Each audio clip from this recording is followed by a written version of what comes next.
was the best part of your life? So how many of the school days? None of this side?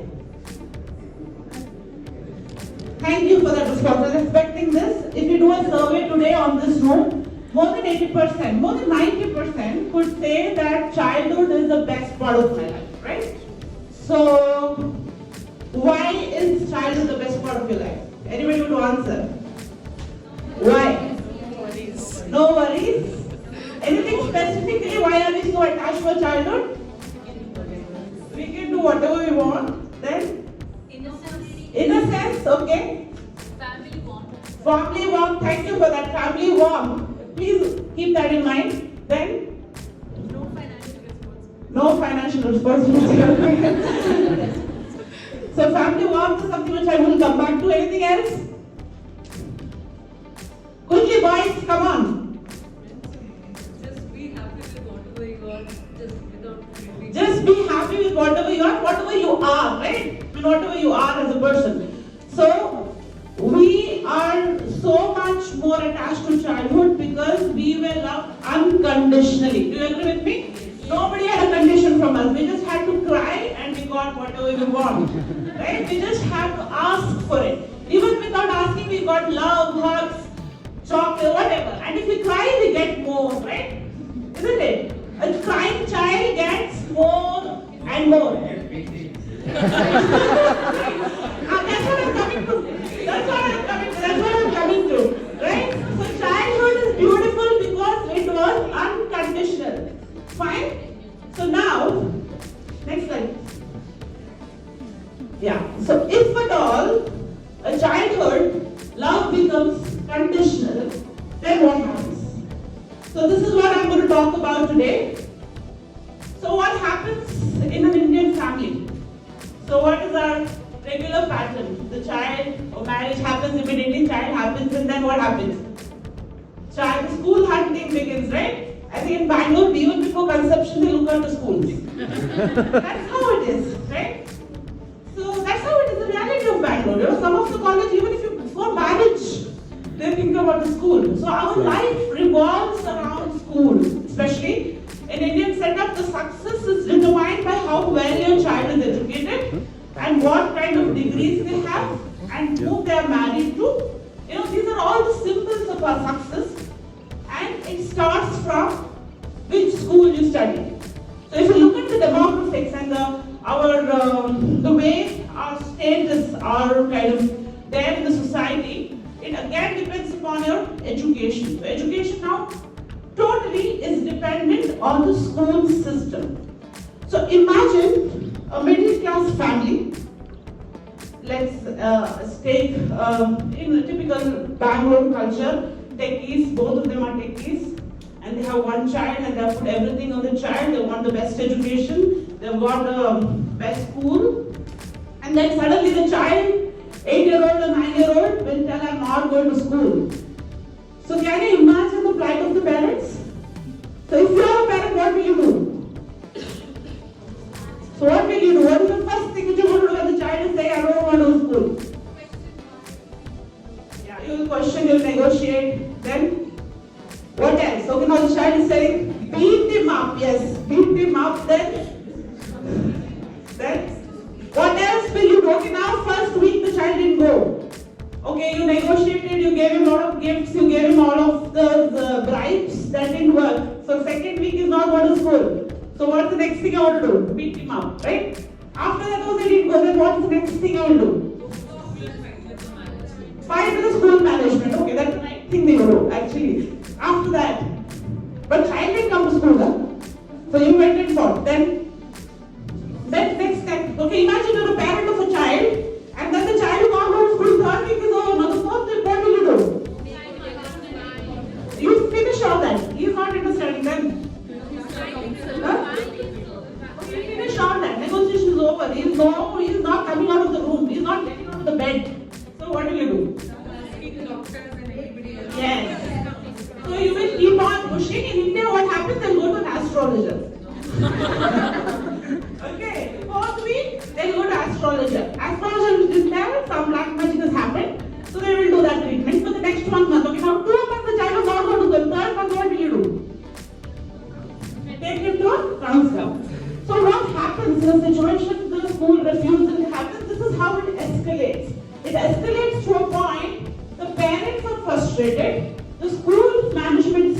frustrated. Everybody around who is giving counseling is frustrated, and then everybody start beating up the child to a point that he is abused. He is called by all sorts of names. You're lazy, you don't want your privilege. In my childhood, I was like that, and all kinds of things. And the child is pleading for help, and then there is a struggle which is going on in the child, which is not validated by anybody around him.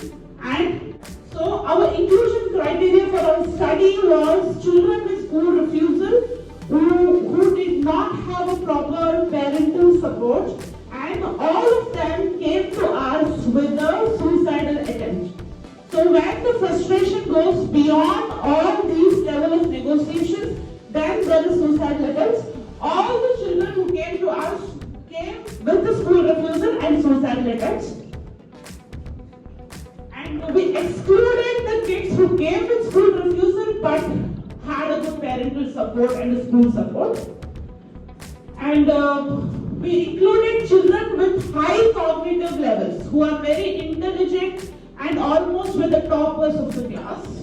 And we excluded children having any kind of disabilities or developmental disorders like intelligent IQ issues or LD, ADHD, neurological disorders. All that were excluded. Our framework of work was in a privileged community who do not have any kind of a socio-economical problem, like they didn't have a problem to access to go to school or a poverty or a sanitation issue or any of that which did not make the child go to school. So our participants were all from an entitled family and the child having a high IQ. The reason for us to emphasize on this class of people was that the school refusal is not happening because of an academic difficulty or not because of any kind of a not having any privileges. And comorbidities we consider were anxiety disorders, obsessive compulsive disorders, and to some extent some kind of temperamental issues. Sample size was around 10 children who came randomly to the OPD with a suicidal attempt. So suicidal attempts were in the form of self-harm, cutting the wrist, trying to jump from the top floors, trying to hang themselves, trying to poison them. So all of them were taken only after the initial assessment, evaluation and the intervention to their suicide attempts. So duration of the study went on for 6 months. The type of the study was an impact-oriented, prospective study. We were looking at what happens next and how do we kind of generate the impact and which could be replicable and which could be kind of done in the community too. So our methodology followed was activity-based. So all the interventions were done based on activities which are centered around the child, parent and the school. We had specific indicators to say what is working and what is not working. We looked into the outputs, what outputs came out of the activities directly in the first month, 3 months, 6th month, 9th month, and we're going to have it at the end of the academic year too. And what impact it is going to create in general, and what kind of a translation we are going to do it in the community level. So activities were the main intervention which we have had. So activities were first child. So what should we do for the child first? Let's say you have got a child with a suicidal attempt who don't want to go to school. What are you going to do first? Are you going to tell him please go to school? Are you going to do that? So what are you going to do? Psychology MSc students, come on, tell me what is the activity which should be the first thing. Allow the child to feel safe. Allow the child to feel heard. That we are there to help you. We are not going to give you any counseling. We are not going to give you any more gyan on how important the school is, or how important how your life will be without education. That already everybody has told, right? The child also knows. So what are we going to do first is making the child heard and making the child feel safe and building the bridge between the child and us so that the child can trust us. So activities, this talks about what are the stakeholders which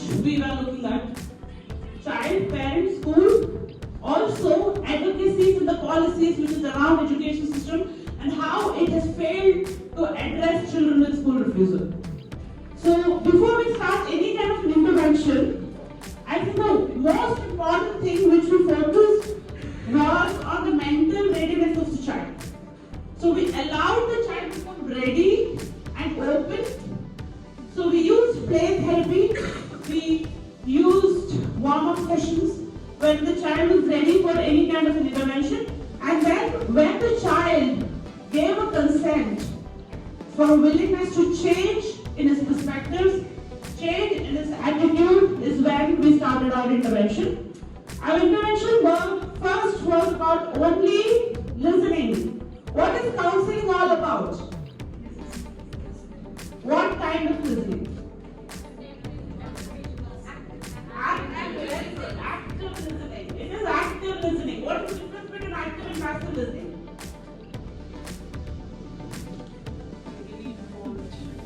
Active listening, you are actively looking for some kind of an angle which I could catch. Right? We are looking at the catch point. So active listening is the first thing which we did. That was the first indicator the child is listening. And then we did not jump into school at all until the child told us that, okay, now let us talk about school. So we spoke about everything under the planet other than academics. So we changed the pattern of communication. Instead of asking, how are you? Why are you not going to school? So we started with an open-ended question with the child. What do you want to talk about today? How does all this make you feel?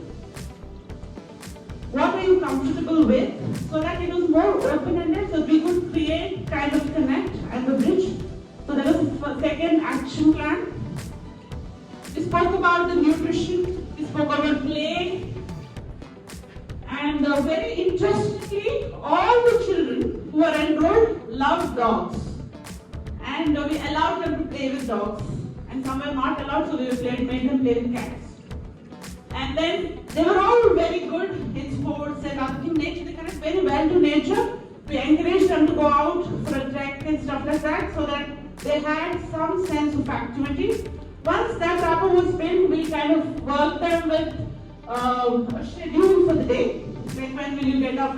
Most of them had problem in sleep. They would not sleep throughout the night and they would only sleep in the morning. So we tried to shift that cycle and made an activity schedule for them. Once that happened, we started working on the skill building on anxiety management, anger management, and that's when, once that skill was developed, is when we went to skill development with respect to academics. That was with the consent of the child. If the child was okay, then most of them had problem with languages. So we started focusing on languages, and then we also found that that was not really being beneficial for the child in anything. So that which will talk to the school. So, and specifically we have spoken about exposure response therapy. I'm not going into the details of it, it is a lot. If anybody is specifically interested to know how we carry out exposure responses and desensitization in this particular matter, please come and contact us. We will be able to help you better with it. So this was the action plan on children. And the second action plan where I'm going fast with activities. If somebody is specifically interested, please contact us because I will not have that much time to explain. So there are 4 components here. So anybody want to tell what are these components about? If somebody gives the right answer, I'm going to give you a reward. What is psychology, empathy, psychology? What are these components of? Quickly. Very, very prominent things. What are these components of? Hostility, critical comments, warmth, positive reward, emotional over-involvement. What is it about? No. It's specifically the main question. What's it about? I'll give the reward immediately. Think about it. Refusal? Huh? Refusal. Nice. What is it about? What are these components about? So these are the components of expressed emotions. How do we express emotions? When we are upset or when we are very happy or in any situations, typically somebody would have a critical comment. Parents would tell, why are you born only? I mean, why are you torturing me like this? So those are the kind of critical comments. Hostility, in the form of, not giving an eye contact or showing that blunt face. The other aspect is, how do we define wrong? Somebody told about wrong. Who told about wrong? Yeah. Do you want to talk more about it? What is wrong? Making them feel protected. Yeah, very good. Making them feel protected. Making them feel protected. Making them feel heard. Making them feel comfortable, safe. Yeah, that's wrong. Positive reward, all of us know. Right? Gifting and all that. And another important area with express emotion was emotional over-involvement from the parent. Parents were either very protective about the child. They will, even if they walk, they will come and hold you. They don't walk, I'll help you, kind. So child was facilitated to become dependent on others, that you cannot do anything now, you are a patient now, I need to help you. That was our focus area, that you should not be doing that. So we kind of trained the parent to have effective exposures on daily basis so that they could come out, the child could feel enabled and then independent, so that they can kind of take the next decision and have feeling of that I am good enough, I am powerful, I am courageous.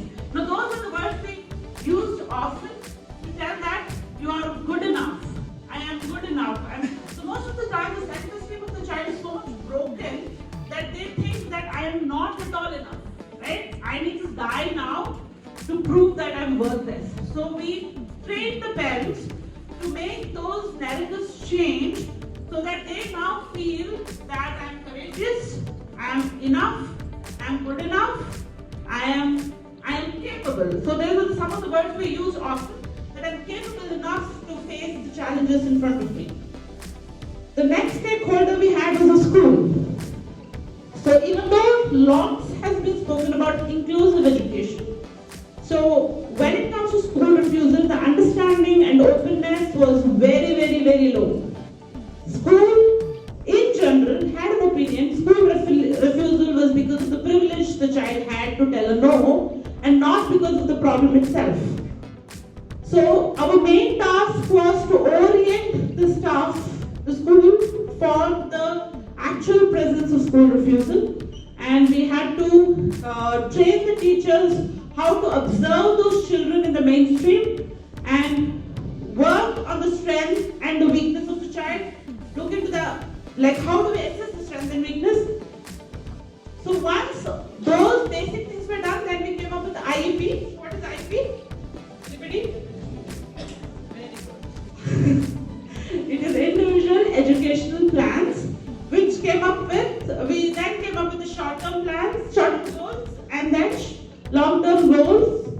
We focused on socio-emotional development, executive function developments, and academic development of the child, along with the peer support, creating a buddy, and creating a safer environment with the child, and giving the child the option of taking leave whenever they want, or leaving the school whenever they want. In the first period, math teacher was too rude, he could come out. So that option was given for the child, and child had an option to choose which class he would want to attend and which one he would not want to attend. The next slide. Yeah. So what happened after all this? So we did have a better engaged, synchronized stakeholders who were all talking the same language. So from the treating team to the teachers to the parents to the child was speaking in the same line. So that was one of the important output which came out. It was more engaging and it was more strategic, it was more progressive, and we could kind of find a direction in it. And the outcome of it was, in whichever school this happened, there was a very empathetic acceptance of diversity, and they could come up with a strategic planning within the school ecosystem as to what could be done when the diversity like this happens to anybody, and then what should be done next. So there was a kind of awareness and understanding of coming up, going beyond this child and using it for all the children around. And the impact, I think, which created was first and foremost protection of the right of education to this child. If the child in school refuses, they have absenteeism, they don't go to school for a long time, most of the time they miss the school and they drop out of that academic year, and because of the dropout and they have nothing else to do, the possibility of them committing suicide is higher, the possibility of them getting into substance abuse is higher, and they getting into kind of criminal activity is higher.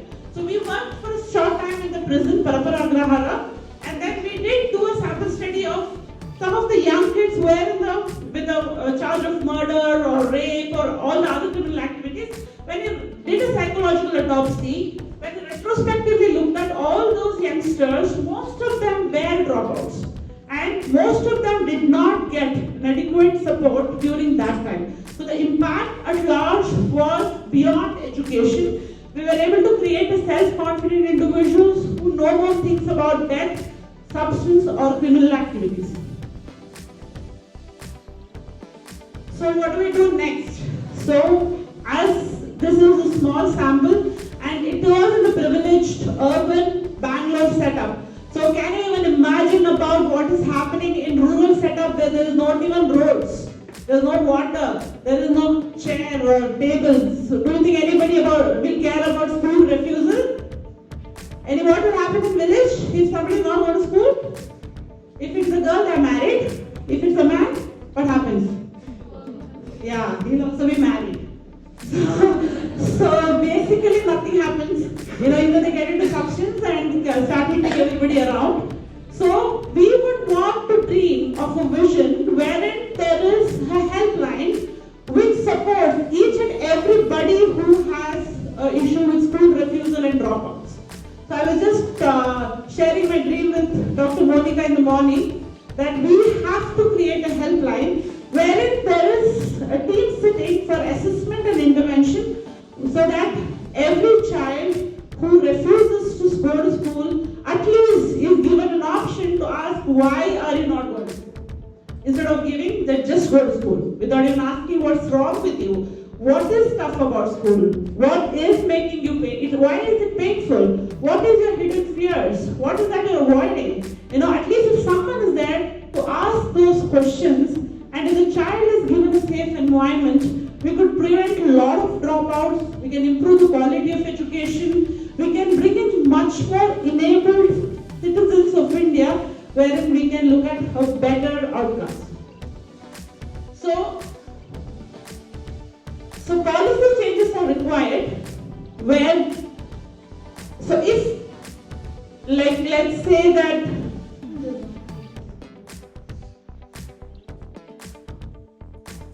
if a child with wheelchair enters in this room now, what will all of you do? Try and help him, right?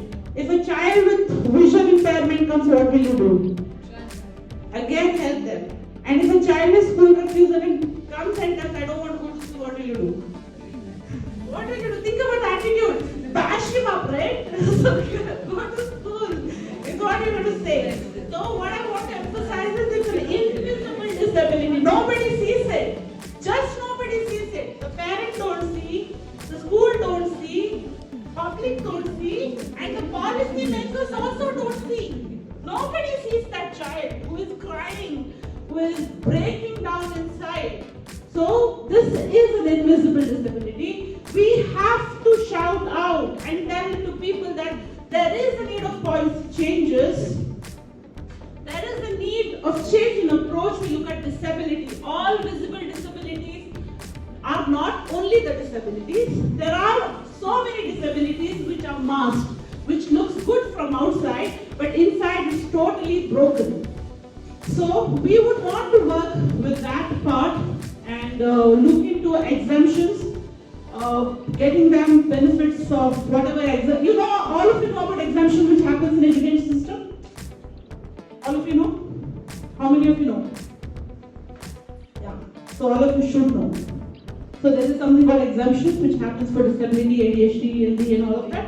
And our children with school refusal get nothing. So we want to work on the policy level. So this room is full of people who can be the voice of voiceless, right? So you're all the potential people who are going to fight for these people. You are going to represent them at a larger scale. So we need to have a larger, we need to make noise. We need to come up with strategies in leadership to talk for these people who can't talk for themselves. So how many of you are ready? Only this many. So how many of you are ready to be a voice of the voiceless? This many only. I thought the entire room will get up. So you should be, right? Why are you into psychology? Psychology is a representation, right? So we all need to work together, okay? Yeah. So let us all join hands together. Let's make a difference.